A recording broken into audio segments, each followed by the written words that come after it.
উৰুকাত খাবৰ কাৰণে মাছ নিজে পানীত লাগি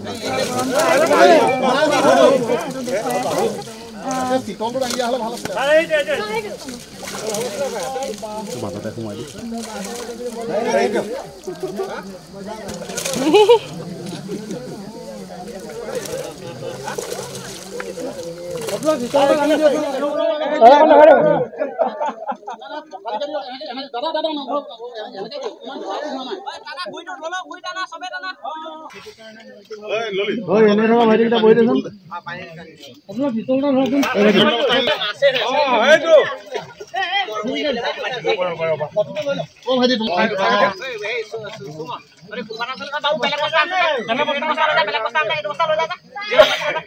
শীতল মাছ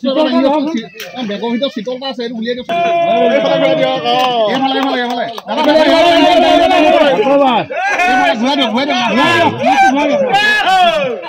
উৰুকা বুলিলে হাঁহে মাহে খোৱাৰ যি আনন্দ অসমীয়া ৰাইজৰ আছে লগতে উৰুকাৰ নিশা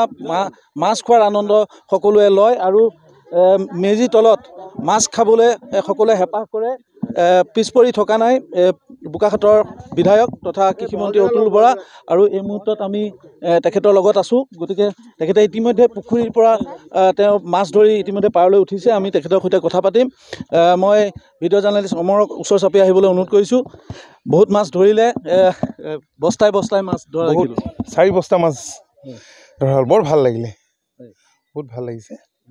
উৰুকা বুলি ক'লে আপোনাৰ মনটো সেই সৰুকালৰ ঘটনাবোৰ মনলৈ আহে মই মানে খুব হেঁপাহেৰে আহোঁ এইখন গাঁৱলৈ কাৰণ ইয়াত খুব ভাল খেতিয়ক আছে মই আজি যাৰ লগত এতিয়া আছোঁ ললিত দত্ত আৰু ইয়াত বহুত তেওঁৰ সংগী শিক্ষিত যুৱক যুৱতী তেওঁলোকে মীন পাম অন্যান্য খেতি সৰিয়হ ৰঙালাও অমিতা এই আপুনি যদি চৌপাক চাই সৰিয়হ এইবিলাক ভাল খেতি কৰে তো আহিলোঁ ভাল লাগিলে সকলোৱে মিলি মাছ ধৰিলোঁ উৰুকাৰ কাৰণে এতিয়া কি মাছ পালে আপুনি বাহু ৰৌ মিৰিকা শ'ল কান্দুলি চিতল চব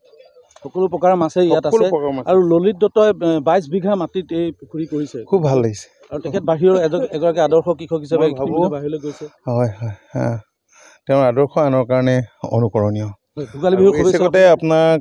আপোনালোকক শুভেচ্ছা জনাইছোঁ আৰু আপোনালোকৰ চেনেলৰ জৰিয়তে অসমবাসী ৰাইজলৈ ভোগালীৰ উলগ আৰু শুভেচ্ছা জনাইছোঁ এয়া আছিল কৃষিমন্ত্ৰী অতুল বৰা ডাঙৰীয়া তেখেতে ইতিমধ্যে পুখুৰীৰ পৰা নাম উঠি আহিছে গতিকে যথেষ্ট ভাগৰত আছে কিন্তু ৰাইজৰ যি উৎসাহ অসমীয়া ৰাইজৰ ভোগালী বুলি ক'লে যিটো উৎসাহ সেই উৎসাহ তেখেতেও সমষ্টিবাসীৰ সৈতে কিছু সময় উলিয়াই পুখুৰীত নামি নিজে মাছ ধৰিছে